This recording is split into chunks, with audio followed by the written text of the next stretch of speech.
The Lady Chablis is my name. That's my legal name. So I think I'm one of the few people with the first name The. And if you're from the South, you can call me The. But the Lady Chablis is my real name. The doll is sort of my fantasy character. It's my fun thing. When I'm dressed up for my shows to entertain, then I'm the doll. People would comment on the way that I looked as a female, and I liked that. It made me comfortable on the inside. And the one thing that I believe in with any human being is that if your soul and your spirit says it's the right thing, then it's the right thing.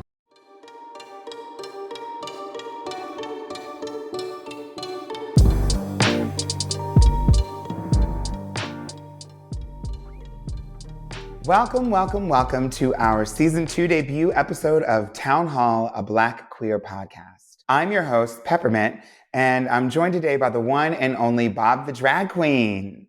Hello, everyone. It is a pleasure to be here with you all, and we are ready to serve up some knowledge and some laughter. Now, today we're going to be bringing you the first half of a very special two-part episode in honor of Pride Month. Yes, baby, it is the month of Pride. It is June. Enjoy your Pride now because July begins Shame Month for all your debaucherous activities that you engaged in during Pride. That is right. We are diving deep into the great, glittering, glamorous history of drag, with special focus on our Black queer icons who paved the way. So grab your sequins, honey, because we are about to travel all the way through time.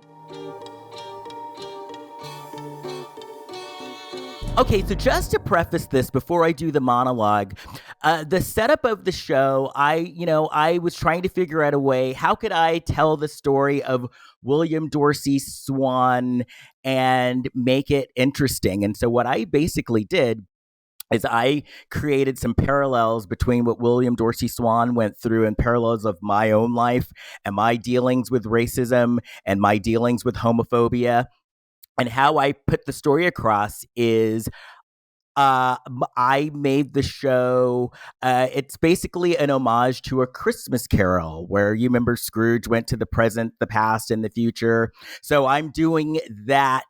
I'm telling William Dorsey Swann's story, and in turn, William Dorsey Swann is showing me things and that I've dealt with in my past as well. So in the monologue, when I mention a dream, that's what I mean by that. I was born in the year 1858, and I was the property of a woman named Miss Anne Murray. And yes, you heard me right. I said property, which means I was a slave. When was your birthday? Do you know when your birthday is? Well, yeah, my birthday is April 26, 19... Well, if you know when your birthday is, you are one lucky person because I never knew when my birthday was. Why? Because I was a slave, and people felt that slaves didn't need to know when they were born. We were basically treated like animals. Well, no, let me take that back. Animals were actually treated better than we were. And as you can imagine, being a slave absolutely sucked. And yes, I know the word sucked is from your time, but this is a dream, so I could say whatever I want. But yes, being a slave sucked. And as you can imagine, we were mentally messed up. Now, how could we not be? We had trauma. We definitely had to deal with PTSD. But think about it for a second. We could be killed at any time. We could be beaten for no reason. Hell, we could be sold because people didn't feel like looking at us anymore. Being a slave was like being in prison. Well, no, actually, I've been to prison. I know what prison is like. And when you go to prison, there's an end in sight. But I had to deal with this day after day after day after day. And every time I dealt with this, I would wonder to myself, what did I do that was so wrong? Why do people hate me so much? The only thing I have done is I just happen to be born a few shades darker than they were. But no matter how badly I was treated, no matter everything I had to go through, I never felt inferior to anybody once. ever. I bet I can't say the same thing about you. So William Dorsey Swann is the first queer activist on record in the United States. William Dorsey Swann was a former slave who was known as the Queen of Drag in the late 1800s. And William Dorsey Swann was known for what he would do is he would throw drag balls.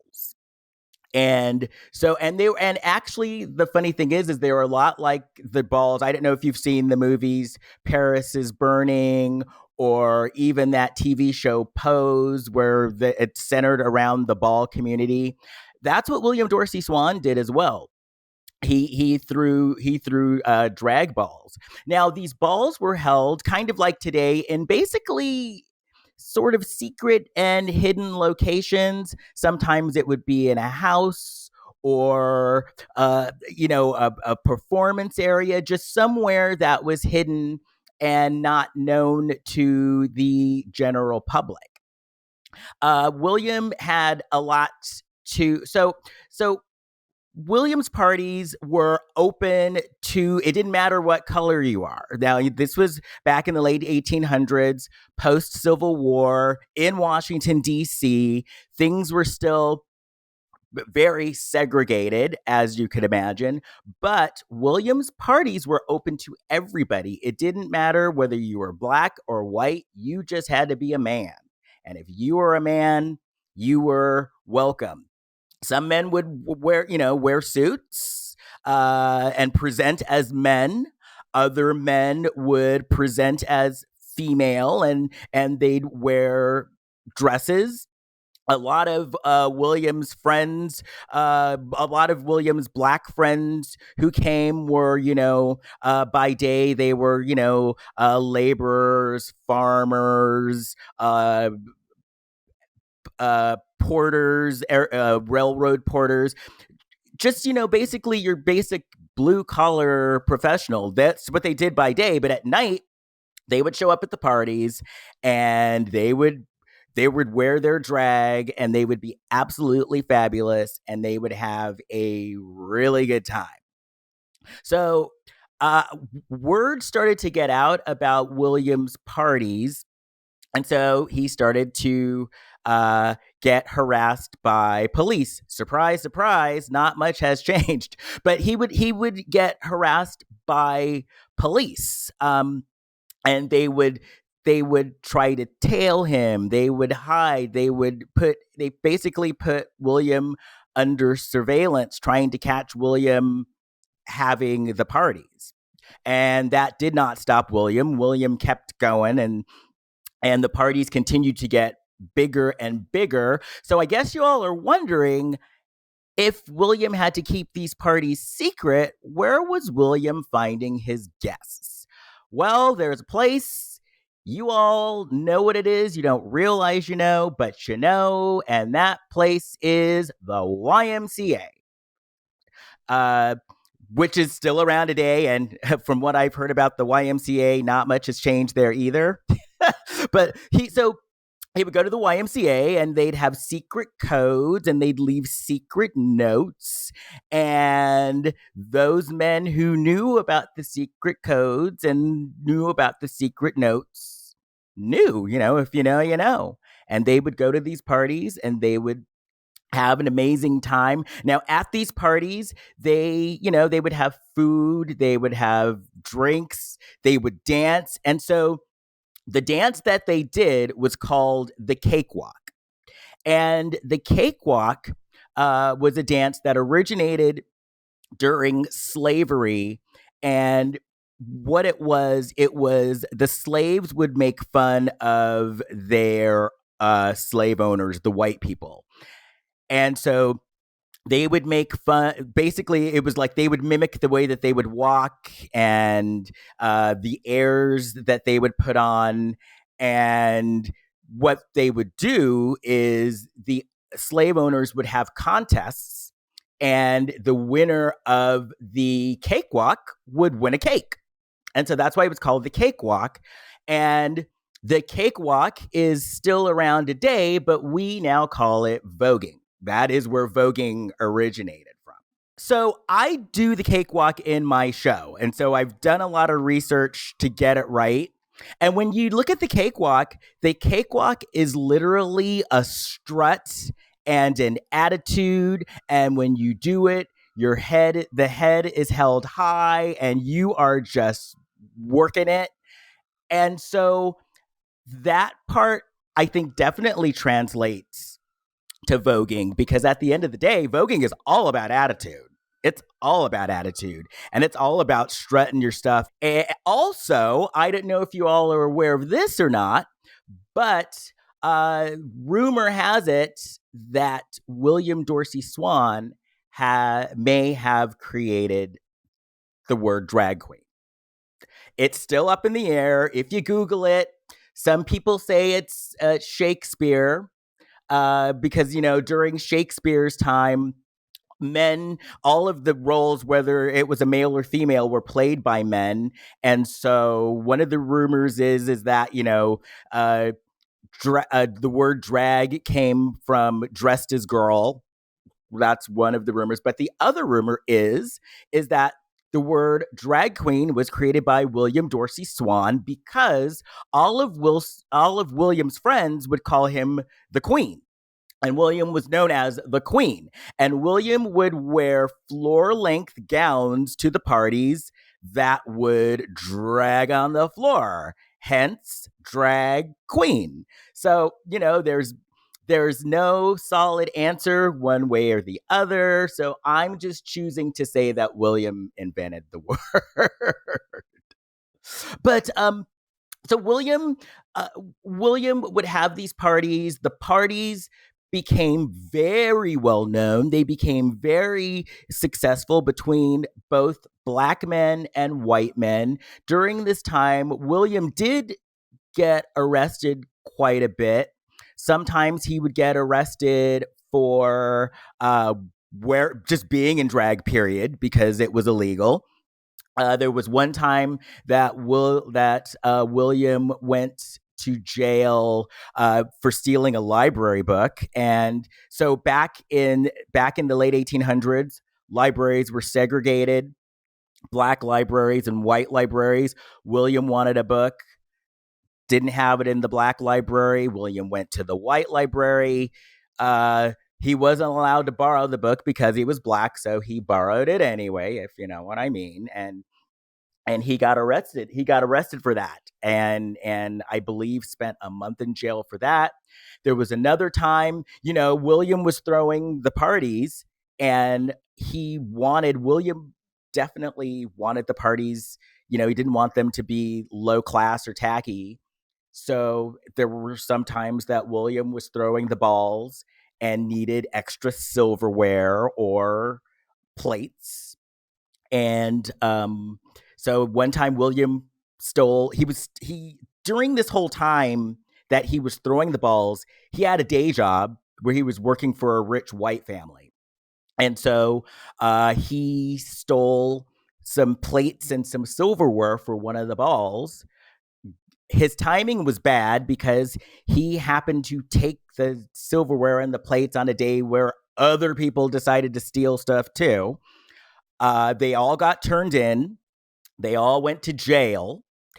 But since William was the only Black person out of all of the employees caught stealing, all the other employees were bailed out that same day, but William was stuck in jail. A month goes by. His employers, who truly really liked him, felt bad about him being in jail. And so they went to get him out. And so they went to the judge and they told the judge, William's a great person. William is a great employee. William is intelligent. Because when you think about it for a second as well, William, earlier went to jail for stealing a library book, which meant that he was a Black person who could read, which back then, there weren't a lot of Black people who could read. So the fact that William could read definitely was a sign that William was an very intelligent person, So His employers go to the judge and tell the judge, hey, so if you let William out of jail, William is a great employee. He's an intelligent guy. He's very smart. If you let William out of jail, we'll make sure that William stays out of trouble, and we'll do this by giving William a lifetime job as a janitor. And so, if you let him out, we'll make him our janitor, and we'll keep an eye on him for the rest of his life. The judge was not having it. The judge said, no, that doesn't work for me. So his employers taught him to write and to appeal the ruling and ask for a pardon. And so William did this. Now, it's not known. So when you look at history of William, the history is a little spotty. So it's not known for sure whether or not this pardon was granted. But the reason why this is important is because a few years later, Williams, one of his balls was busted. A bunch of people went to jail. 13 people went to jail. It made all of the papers in the town at the time. It became like this big sensational news story because they were caught dressed in drag. And so William ended up going to jail because at his trial, all of the white men, there were both white men and black men who were busted at this ball. And all of the white men were told, if you come back and testify against William Dorsey Swann, we will let you go. Back in that time, if you were caught, as a gay man, if you were caught, your name would be in the newspaper. The word would get out, and they would definitely have a list of names in the paper. And so you would be basically ruined. And so they told all these white men, if you testify against William Dorsey Swann, we're just going to expunge your record. We're not going to say anything. You'll be free to go. So all of these white men came back and testified against William Dorsey Swann. And because of their testimony, William Dorsey Swann was sentenced to 10 months in jail under suspicion of, quote unquote, keeping a disorderly house, which was another name for running a brothel, which he wasn't doing that. So William goes to jail. He's sentenced to 10 months in jail. Of course, before he goes to jail, the judge goes on this homophobic tirade and tells William that William's a freak, and all these people at the parties were freaks as well. William goes to jail for 10 months. And William, while William is in jail, remembers how to write an appeal and ask for that pardon. And so William wrote to President Grover Cleveland asking President Grover Cleveland for a pardon. And by doing this, and this is basically a protest as well, by doing this made William Dorsey Swann the first gay activist on record. Now, President Cleveland turned down the request, but the fact that William asked made William the first gay activist on record. And so William served his time, and I actually, and you know what, I'm referring to William as he, him, but I'm not sure what the pronouns. I guess they didn't worry about pronouns back in the 1800s, and I feel a little bad. So I will switch. So she got out of jail, and she got out of jail. Once she got out of jail, she was tired of all of the fighting. She was tired of all of the harassment that she received before going to jail. And so she decided to retire. Well, sorta. She got her brothers to run the parties for her. She stayed on as what we would call a consultant. So Her brothers would throw the parties. She would show up to make sure that they were fabulous and they looked good. She would make dresses for all her friends. And she continued to attend the parties and enjoy the parties until she died. Now there's discrepancy with the date of her death. There are some postings that say she died in 1925. There are other postings that say that she died in 1954. So we have no definitive date of when she died. So William Dorsey Swann did have a boyfriend. And the reason why this is important was before the boyfriend, his last name was Lafayette. Before the boyfriend was dating William, the boyfriend was in another relationship. And this relationship, the reason why it's important, the couple, it was Felix was one of the guys, Pierce was another one of the guys. And the reason why this is important is because they were out. They were out and a couple when they were slaves. When slavery ended, they remained a couple and until it eventually ended because he had ended up dating William. But the point is, they were out and they were out on record. And so they were like the first Black queer couple to be out and recorded. One of the things that really piqued my interest is the fact that you mentioned William Dorsey Swann to people, they have no idea who she is. And when you think about it, it's Pride Month. And one of the reasons why we have Pride is because of William Dorsey Swann, period. You know, the first queer activist in America. People started protesting after her. And I just find it sad that we know nothing. When you Google William Dorsey Swann and you try to research, it's the same 2 or 3 articles basically that are regurgitated over and over and over again. And I think it's a damn shame that we don't know more. And I hate to go there, but I suspect that if William was a different color, we would absolutely know more. So I'm making it my mission to get the word out there. You know, I'm doing this show. I'm also turning this in. I'm in the process of turning this into a documentary as well to spread the word even further. Because now that I'm in. So it's really my mission to get the word out there about William Dorsey Swann. The name of the show is called The Real Black Swann, Confessions of America's First Black Drag Queen. And it is in New York City as part of the Queerly Festival. My show dates are June 18th, June 19th, and June 24th. And you can, it's at Crane Theater, and you can look it up online at frigidfest.org.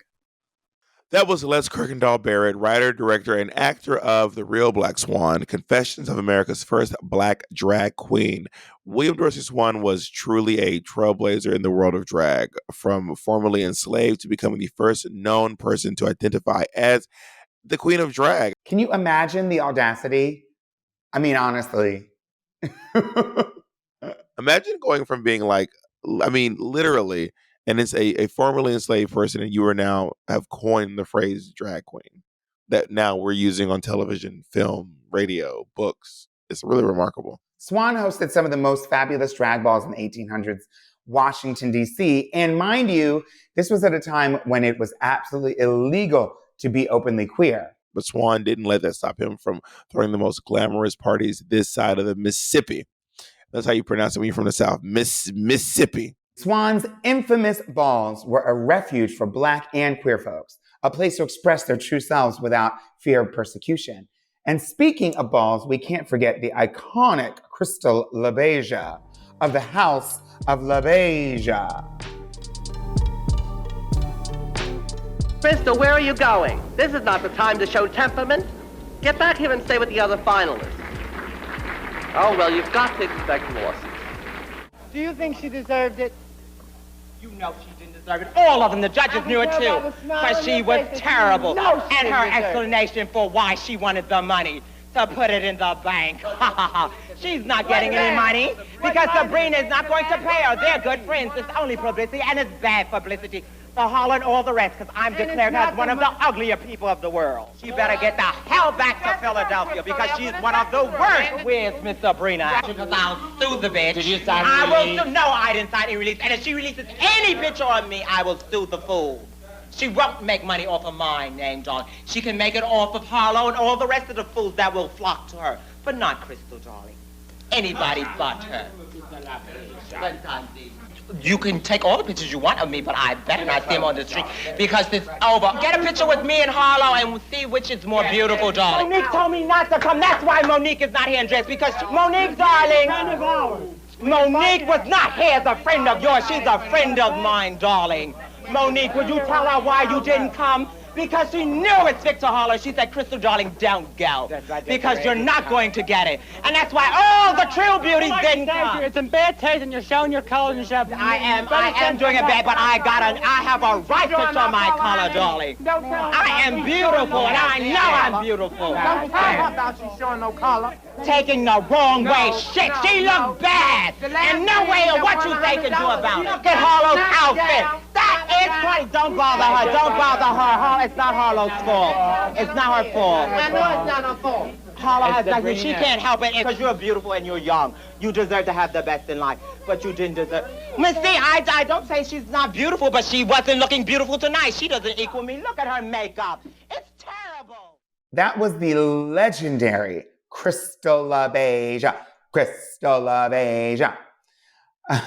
Not only was she a fierce queen, her work in the ballroom scene during the 60s was groundbreaking.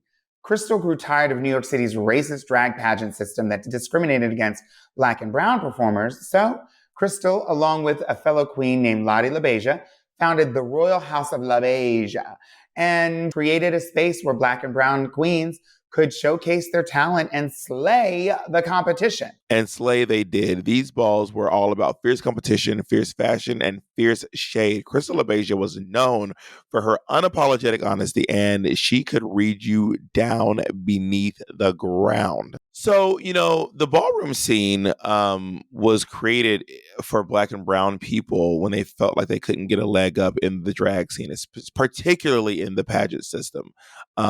It just felt like no matter how hard you tried, no matter what you did, no matter how beautiful you were, no matter how great your gown was, you just could not get a leg up on these white queens. So instead, Crystal said, well, let's make a space for ourselves. If they're not going to celebrate us, we will celebrate ourselves, and celebrate she did. And I believe this was truly the defining moment where a lot of Black and brown people started finding their success in nightlife. Oh, that's right. The House of LaBeija set the standard for what a drag house could be. And they were like a family, supporting and uplifting one another in a world that often tried to bring them down. And the ballroom scene became a space of celebration, creativity, and of course, legendary Vogue battles. And Vogue, they did. The House of Labeija became a force to be reckoned with in the ballroom community. These queens were serving up on the runway, voguing like there was no tomorrow and snatching trophies left and right. It was like a fierce drag Olympics, and Crystal was the queen of the game. Crystal's leadership and vision paved the way for the entire house system that we know today. She inspired a wave of other houses to rise, creating a support network for LGBTQ plus individuals who face marginalization in society. It was a family that nurtured talent, encouraged growth, and celebrated uniqueness in each member. And Crystal LaBeija's influence wasn't limited to her house. She made her mark in the iconic and legendary documentary, The Queen, in 1968, where she fearlessly spoke out against the discrimination faced by Black and brown performers. And she let the world know that queens like her were fierce, fabulous, and deserving of recognition. She was a true queen, baby. Crystal LaBeija's legacy continues to inspire drag performers and LGBTQ plus communities worldwide. Her determination, strength, and love for her community have become the building blocks of the drag ballroom culture we know and adore. Now, let's not forget that drag is so much more than just fashion and makeup. It's about performance and expression and reclaiming power. And Crystal LaBeija's influence on drag history cannot be overstated. You've definitely said a quote or two of hers in your life. She truly left her legacy on the runway. The Lady Chablis is my name. That's my legal name. So I think I'm one of the few people with the first name The. And if you're from the South, you can call me The. But the Lady Chablis is my real name. The doll is sort of my fantasy character. It's my fun thing. When I'm dressed up for my shows to entertain, then I'm the doll. People would comment on the way that I looked as a female, and I liked that. It made me comfortable on the inside. And the one thing that I believe in with any human being is that if your soul and your spirit says it's the right thing, then it's the right thing. Can we talk about what we just heard? That was the Lady Chablis. She was like a walking hurricane. I'm talking big hair, bold personality, and a charm that could bring the house down. Oh, absolutely. The Lady Chablis was the epitome of Southern charm with a side of sass. And she didn't just walk into a room, she sashayed in, demanding attention with every step and making the crowd beg for more. And that wardrobe, huh? She had the most sparkling sequin gowns that could blind you from a mile away, darling. Now, let's not limit the Lady Chablis to the stage. She had the wit and charm of a seasoned queen, and she put her talents to work. The book Midnight in the Garden of Good and Evil spilled the tea on her life and experiences. It was a major bestseller. The Lady Chablis showed the world that drag queens aren't just fabulous performers, but we are also talented storytellers. Lady Chablis, legendary.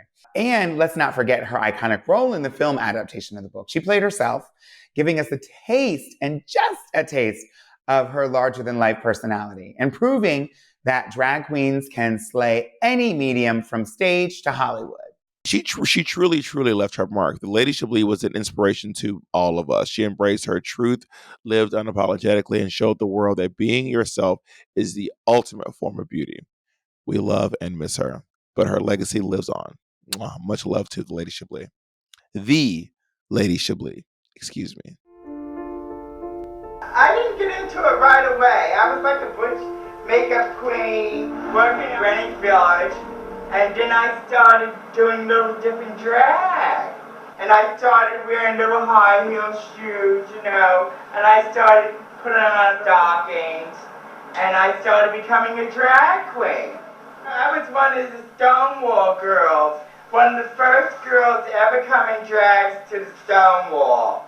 1969, when the Stonewall Riot started, that's when I started my little rioting. Now, that was the unstoppable force, Marsha P. Johnson. Marsha P. Johnson was a revolution. She was a gender nonconforming performer and an activist during the 1960s. An instigator of the Stonewall Riots, this fierce Black queen fought tooth and nail for our rights. Marsha P. Johnson was at the forefront of the LGBT plus rights movement, and her resilience and bravery during the Stonewall Riots were instrumental in sparking the fight for equality. There's actually been some online debate about Marsha P. Johnson and her identity, because in some places she's often referred to as a trans woman, but there's also language that she never used for herself. She often she used she her pronouns. She often called herself gay. She used the term transvestite quite frequently. But what we do know for sure is that she was fierce and that she was an amazing trailblazer. For those listeners who are not familiar, the Stonewall Rebellion was a series of spontaneous demonstrations that took place in June 1969 in New York City. The Stonewall Inn was a popular gathering place for LGBTQ community, and it was raided by the police. Tired of being mistreated and marginalized, the community rose up and fought back. It was a watershed moment, and Marsha P. Johnson was at the forefront of it all. And that night was a turning point.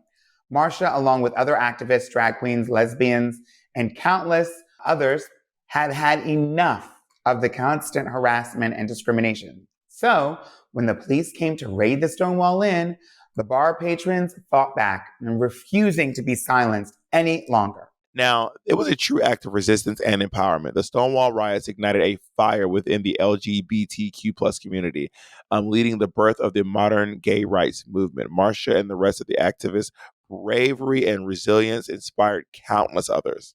Absolutely. Marsha P. Johnson was a true activist, and her legacy continues to inspire us all. She co-founded, along with Sylvia Rivera, Street Transvestite Action Revolutionaries, also known as STAR, and fought tirelessly for the rights of transgender and gender nonconforming individuals. And let's not forget her iconic fashion sense. Marsha was known for her fabulous ensembles, often rocking vibrant colors and flowers in her hair, and she truly understood the power of drag as a form of protest and expression. And let's not forget about her iconic fashion sense. Marsha was known for her fabulous ensembles, honey, often rocking vibrant colors and flowers in her hair. She truly understood the power of drag as a form of protest and expression. That she did. Marsha P. Johnson and the Stonewall Rebellion marked a turning point in queer history, inspiring a movement that we would continue to build upon today. And their struggle and resilience paved the way for the rights and freedoms that we enjoy to this very day. It's really important that we also acknowledge places like the Black Cat Tavern and also the Compton Inn in San Francisco. These were not in New York, but these were other similar protests turned into rebellions that happened in the United States, in San Francisco and in Los Angeles, that were also just a sign of the times that we were so really oppressed and abused unilaterally in our country, mostly at the hands of law enforcement, that, it didn't take much to really the straw to break the camel's back, and for all of these sort of rebellions and demonstrations and protests to start popping up all over the country. Similarly to how they did in 2020, when, in the wake of the murder of George Floyd, that was not the first unarmed Black man to be killed by the police. It certainly wasn't the last. And it wasn't the only one that we were marching for. So we saw demonstrations popping up all over the country. And that was kind of the same tone, from what I hear from historians, that we were feeling in the 60s, in 68 and 69 in the United States, when it comes to queer people being sort of put upon and wanting to fight for our own rights. With regards to Stonewall and Marsha P. Johnson, these are two really, really important legacies, and including Sylvia Rivera. These are important legacies and important context, and I want to make sure that people know that the tone of what was happening. We were in a time where being gay or being queer or being trans or nonconforming or any of these things was still something that was punishable by law, that was fireable at your job, certainly something that was worthy of that could have gotten you ostracized from your community and your family. And many of the people who were at the forefront of the liberation movement, at the marches, at the demonstrations, were the people who had already lost their jobs, people who had already been ostracized from their families and their homes. There were certainly lots of young, maybe even closeted queer people who had access to money and connections with their family, who didn't engage with what was going on the street. These were people that thought it was important to conform and assimilate and just don't rock the boat. But the people who had no choice but to rock the boat because they'd already been kicked out of the boat were the people on the street, the transvestites, people that you might call drag queens, and also trans sex workers, people who had already lost access to housing and employment, people who had already had a police record and had already were scooped up by the police and harassed by the police many times. It was this police harassment that was oftentimes with a tinge of obviously sexism and homophobia, transphobia, and racism that really started the rebellion that we call the modern gay rights liberation movement at Stonewall. It wasn't just because a bunch of gay white guys were dancing in the bar. It was really because drag queens and trans people were being harassed for just walking the street. You could arrest them for sex work, even if they weren't engaging in sex work, even though there were certainly some who were at that time.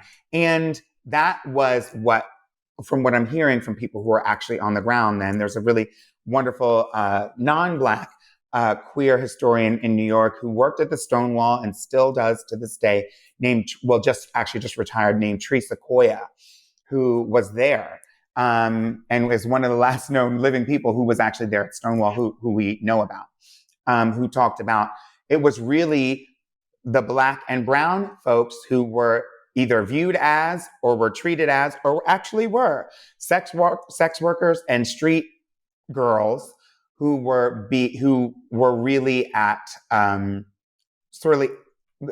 at the receiving end of a lot of the police abuse that was happening back then. And that was really similar to what was happening in San Francisco at Compton Inn and also in Los Angeles at the Black Hat Tavern, among other places. And so I think that context is really important to add in since we're talking about Blackness and queerness.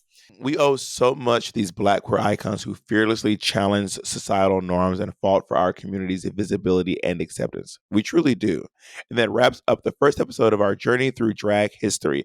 We hope you all enjoyed our little trip down memory lane. Yes, thank you everyone for joining us on this wild ride. Now remember, community, it's important to honor our past as we continue to shape the future.